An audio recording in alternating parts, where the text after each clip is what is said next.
The 27th of December 1941, 08:48 a.m., off the coast of Vågsøy, Norway, the sea is steel grey. Snow whips sideways in the wind.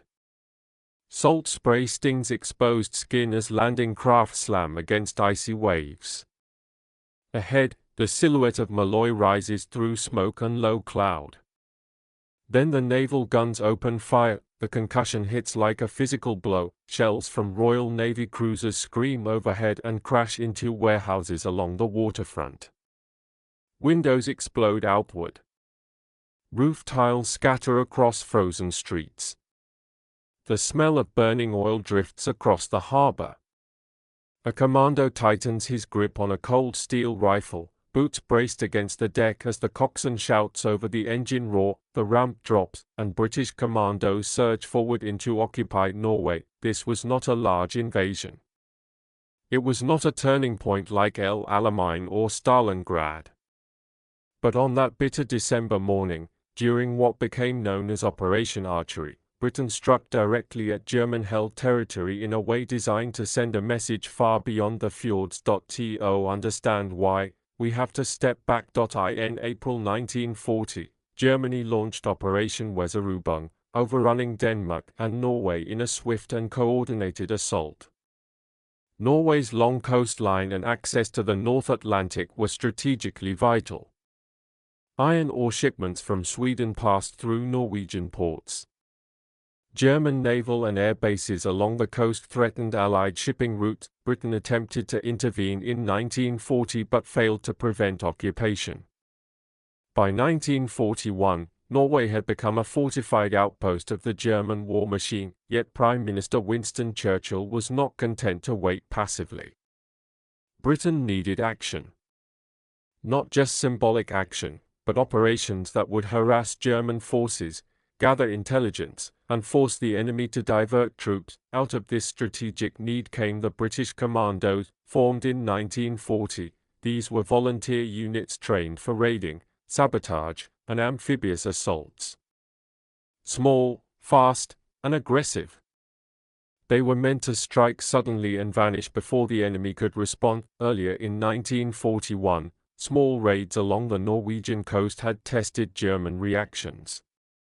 But the December operation would be larger and more ambitious. The targets were the towns of Vågsøy and Måløy. These coastal communities contained fish oil processing plants, facilities that produced glycerin, a key ingredient in explosives. Destroying them would damage German supply chains. Just as importantly, the raid aimed to demonstrate that occupied Europe was not untouchable. Planning was meticulous. Naval support included cruisers and destroyers to provide heavy bombardment. The Royal Air Force would supply fighter cover. Approximately 570 commandos, along with Norwegian troops and demolition specialists, would land in multiple groups to seize objectives, destroy facilities, and withdraw before German reinforcements could arrive. Weather was a constant concern. Winter seas were unpredictable. Surprise was essential. As the landing craft approached on the 27th of December, naval guns softened known defensive positions. German coastal batteries responded, firing back toward the ships. Smoke rolled through narrow streets as shells struck warehouses and piers. The commandos hit several landing points almost simultaneously. In Måløy itself, resistance proved fiercer than expected. German forces in the area included elements of regular army units and support personnel. Street fighting broke out quickly. Buildings were cleared room by room. Grenades echoed inside stone walls. Snow turned dark in places where bullets found their mark. This was not a clean, silent raid. It was loud, violent, chaotic. Some German defenders fought stubbornly from upper floors and strong points. Commandos advanced carefully, using covering fire and coordinated movement. Training showed. But so did the unpredictability of combat in tight urban spaces. Meanwhile, demolition teams moved toward fish oil factories and storage tanks. Explosives were placed methodically. Timers set. Documents seized where possible elsewhere on the island. Smaller detachments destroyed radio stations and military installations. Norwegian volunteers who knew the terrain assisted with local knowledge. The objective was not occupation. It was destruction and withdrawal. Naval gunfire continued to provide overwatch, occasionally striking targets inland as needed. RAF aircraft flew above, deterring German air response. Though weather conditions limited large-scale aerial engagement, the fighting lasted several hours. British forces suffered casualties. German losses were significant, including prisoners taken during the operation. Industrial facilities were damaged or destroyed. Supplies were captured. And before German reinforcements could organize a decisive counterattack, the commandos withdrew to their ships. As landing craft pulled away from the smoking harbor, buildings still burned. Columns of black smoke rose into the winter sky. Militarily, the raid was limited in scope. Strategically, its consequences were far-reaching. German leadership reacted strongly. The attack exposed vulnerabilities along Norway's vast coastline. In response, Germany increased troop deployments in Norway substantially, eventually stationing hundreds of thousands of soldiers there, forces that could otherwise have been used on other fronts. A raid of fewer than 600 commandos had forced a strategic reallocation. For the British public, the operation offered something else, proof that offensive action was possible. In late 1941, with the war still uncertain and much of Europe under occupation, such demonstrations mattered deeply, but beneath the headlines and strategic calculations were individual experiences. Commandos who had advanced through frozen streets under fire, German soldiers who had woken to naval shells crashing through their town, Norwegian civilians caught between occupation and sudden battle. Operation Archery was not a massive campaign. It did not redraw maps overnight. Yet it revealed something crucial about modern warfare: mobility, surprise, and psychological impact could outweigh sheer size, and perhaps most importantly, it signaled that Britain was refining a new way of fighting, one built on speed, precision, and calculated risk. But the question lingered after the smoke cleared over Vågsøy and Måløy: had this daring strike truly weakened Germany, or had it provoked a response that would reshape Norway's role in the war entirely? The naval bombardment that morning had not been random. It was calculated to stun, isolate, and disorient before the first boot hit the snow. As the guns of the Royal Navy cruisers pounded known positions around Måløy, shockwaves rolled through wooden buildings and stone warehouses alike. Roof beams splintered. Glass shattered into the streets. German sentries scrambled for cover, trying to determine whether this was the beginning of an invasion, or something smaller, faster, more dangerous. It was the latter. The raiding force consisted primarily of No. 3 Commando under Lieutenant Colonel John Durnford Slater, supported by detachments from No. 2 and No. 4 Commando. Around them moved Royal Engineers demolition teams and a small group of Norwegian soldiers familiar with the terrain. The total force was just over 570 men, small but highly trained. The landing plan divided them into multiple groups. One would secure Måløy town itself. Another would destroy industrial targets at Vågsøy. Additional teams were tasked with cutting communications, seizing documents, and preventing German forces from coordinating a response. At first, the element of surprise worked. German positions near the shoreline were quickly overrun. Prisoners were taken in the early minutes. Demolition teams moved efficiently toward the fish oil factories, key objectives because the glycerin extracted there was used in the production of explosives. But the situation in Måløy shifted quickly. German defenders, including troops from regular army units stationed in the area, began organizing resistance. Some withdrew into stone buildings that offered better cover from small arms fire. Others established firing points overlooking narrow streets and alleys. The fighting became intense and close. Urban combat in winter conditions is unforgiving. Snow muffles footsteps but also exposes movement. Smoke from naval bombardment mixed with gunfire residue, reducing visibility. Commandos moved in small groups, clearing structures methodically. Grenades were used frequently to neutralize defended rooms before entry. Lieutenant Colonel Durnford Slater himself was present in the thick of the action, directing operations as resistance stiffened. At one point, German fire pinned down advancing troops, forcing British units to maneuver carefully around strongpoints rather than rushing headlong into machine gun arcs. Meanwhile, offshore, the cruiser HMS Kenya and accompanying destroyers maintained fire support, adjusting their guns based on signals from forward observers. The coordination between sea and shore was critical. Too close, and friendly troops risked being hit. Too distant, and German defenders would regroup. Overhead, Royal Air Force aircraft provided top cover. Weather conditions limited large-scale air combat, but the presence of British fighters deterred significant Luftwaffe interference. The Germans were not expecting such a concentrated blow during winter. Elsewhere on Vågsøy, demolition charges were placed in processing plants and storage facilities. Engineers worked with precision under pressure, wiring explosives and setting timed fuses. Industrial equipment was sabotaged systematically, boilers damaged, storage tanks ruptured, machinery rendered unusable. The goal was not symbolic damage. It was functional disruption. German communications were also targeted. Radio stations and signal installations were destroyed to delay reinforcement requests. In several cases, commandos seized documents and equipment before demolishing positions. Despite the raid's planning, casualties mounted. Street fighting is unpredictable. German defenders used elevated positions to fire downward into advancing troops. Some buildings had to be assaulted repeatedly before they were secured. British casualties included both killed and wounded.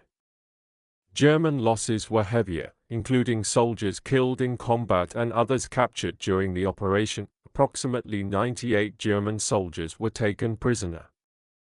These prisoners would later provide intelligence of value to British analysts. Time was always the enemy. The longer the commandos remained ashore, the greater the risk of German reinforcements arriving from nearby garrisons. Withdrawal schedules had to be respected. Landing craft were positioned to extract units once objectives were achieved. As demolition charges detonated across the town, thick columns of smoke rose from shattered factories. Flames reflected off icy harbor waters. Civilians watched from windows or cellars as their occupied town became a battlefield for several hours. By early afternoon, the main objectives had been completed. Units began pulling back toward the shoreline in disciplined order. Wounded were carried or assisted. Prisoners were escorted under guard. Equipment was checked, ammunition counted quickly. Covering fire from naval guns continued to suppress any German attempt at organized counterattack. One of the most significant outcomes of the raid was not visible in the smoke of Måløy, but in Berlin. German leadership interpreted the attack as evidence that Norway's coastline was dangerously vulnerable. Adolf Hitler, already wary of Allied interest in Scandinavia, ordered substantial reinforcements to the region. Over time, German troop strength in Norway increased dramatically, eventually reaching hundreds of thousands. Those divisions were not available elsewhere. For Britain, this was a strategic success. A relatively small force had forced Germany to commit disproportionate resources to coastal defense. The raid also boosted British morale. It demonstrated that offensive action against occupied Europe was possible even before large-scale invasions like Normandy, but there were deeper lessons learned. Operation Archery revealed both the potential and the risk of commando warfare. Surprise could be achieved. Targets could be destroyed. But urban resistance could escalate rapidly. Intelligence about local enemy strength was never perfect, and winter operations in hostile territory demanded precise timing and coordination. For the commandos themselves, the experience reinforced the value of speed and aggression, but also the importance of disciplined withdrawal. Staying too long would have turned success into disaster. As ships carrying the raiders pulled away from the Norwegian coast, but fires in Måløy still burned behind them. Snow continued to fall lightly across shattered streets. The raid had lasted only hours, yet its ripple effects would extend far beyond that December day, because in attempting to seal Norway against future attacks, Germany would transform the country into one of the most heavily defended occupied territories in Europe, and that decision would shape Allied planning for years to come. Smoke still drifted over Måløy as the British ships turned west into open water. The cold wind cut across the decks. Prisoners huddled under guard. Wounded men lay wrapped in blankets below, the smell of cordite and seawater clinging to uniforms. The raid was over, but its consequences were just beginning. In the days that followed, German authorities assessed the damage. Fish oil factories were wrecked. Military stores destroyed. Communications disrupted. Dozens of German soldiers killed. 98 taken prisoner. For a few violent hours, a small British force had seized and held ground inside occupied Norway. In Berlin, the reaction was sharp. Adolf Hitler had long feared an Allied landing in Scandinavia. Norway's coastline stretched thousands of kilometers, cut by fjords and inlets that offered both opportunity and vulnerability. The British had already demonstrated interest in the region in 1940. Now, with Operation Archery, they had proven that they could strike again. Hitler responded decisively. He ordered significant reinforcements to Norway. Coastal defenses were strengthened. Additional divisions were stationed across the country. Artillery batteries were expanded. Airfields upgraded. Garrisons increased. By the later years of the war, roughly 300,000 German troops would be tied down in Norway. That number mattered. Every soldier guarding a fjord was a soldier not fighting on the Eastern Front. Every gun positioned against an imagined invasion was one unavailable elsewhere. The psychological impact of the raid outweighed its physical destruction. For Britain, this validated the commando concept. The commandos had been created in 1940 as a response to early defeats. They were controversial at first, small, elite units operating independently of traditional army structures. Some senior officers questioned their value. But Operation Archery demonstrated that highly trained raiding forces could shape enemy strategy. The operation also provided practical lessons. Urban combat in confined coastal towns required flexibility. Intelligence gathering before landing had to improve. Coordination between naval gunfire and ground troops proved essential and would later be refined in larger amphibious operations. In many ways, raids like this were laboratories. They tested tactics, communications, logistics under fire, extraction timing, casualty management during amphibious withdrawal. These were not theoretical exercises, they were real operations under real bullets, and they influenced what came later, when Allied forces eventually launched major amphibious invasions, North Africa in 1942, Sicily in 1943, Normandy in 1944. The experience gained from earlier commando raids informed planning at every level. Naval gunfire coordination, beach landings under fire, demolition of coastal defenses, these were skills honed in places like Vågsøy and Måløy. There was also the human cost. British casualties during Operation Archery included both killed and wounded. German losses were significant, and local Norwegian civilians were caught in the violence of sudden battle. Buildings destroyed in hours would take years to rebuild. Occupied communities bore the scars long after the ships disappeared beyond the horizon. War rarely ends when the shooting stops. For the commandos who returned to Britain, the raid became part of regimental history. It reinforced confidence but also humility. They had met determined resistance. Success had not been effortless. Street fighting had shown how quickly momentum could stall, yet morale in Britain received a powerful lift. In December 1941, the global war was still uncertain. The United States had just entered the conflict after Pearl Harbor. The Soviet Union was fighting desperately against German invasion. Any offensive action against Nazi-occupied territory carried symbolic weight. Operation Archery sent a message: occupation did not mean immunity, and the Germans heard it. The heavy reinforcement of Norway shaped Allied strategy in subtle ways. Intelligence analysts monitored troop movements northward. Deception planners later exploited German fears of invasion in Scandinavia, feeding misinformation to keep divisions tied down far from actual landing sites. A single winter raid contributed to a larger web of strategic misdirection, but consider the scale again: fewer than 600 raiders. A few hours of combat. A coastal town briefly seized and then abandoned. And yet the ripple effect altered enemy deployments across an entire theater. That is the power of calculated risk. In modern military doctrine, Special Operations Forces trace part of their lineage to units like the British Commandos of 1941. Small teams operating with precision, striking critical targets, forcing disproportionate enemy responses. The principles remain recognizable today: speed, surprise, withdrawal before entrapment. The raid on Vågsøy and Måløy was not a grand invasion. It did not liberate Norway.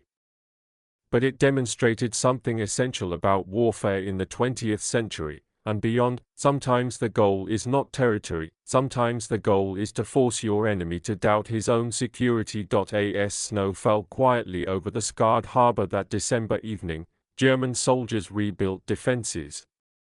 Civilians repaired shattered windows. Fires burned low. The fjord returned to stillness, but somewhere in Berlin, decisions were being made, divisions redirected, guns reassigned, fears amplified, all because, for a few violent hours, British commandos had stepped ashore and refused to hesitate. History often remembers the massive battles, the invasions, the encirclements, the cities reduced to rubble. Yet in the shadow of those giants are smaller strikes that changed calculations in ways not immediately visible. Operation Archery was one of those strikes. It reminds us that innovation in war is not only about bigger weapons or larger armies. It is about adaptability, about learning, about understanding how psychology and perception shape strategy. When you look at modern special operations units today, operating in small teams far from home, consider the frozen streets of Måløy in 1941. Consider the roar of naval guns in the fjord, the landing craft ramp slamming down, boots hitting snow under fire. A brief raid, a lasting consequence, and perhaps the most enduring question of all: how many turning points in history begin not with massive armies, but with a handful of determined men willing to strike first?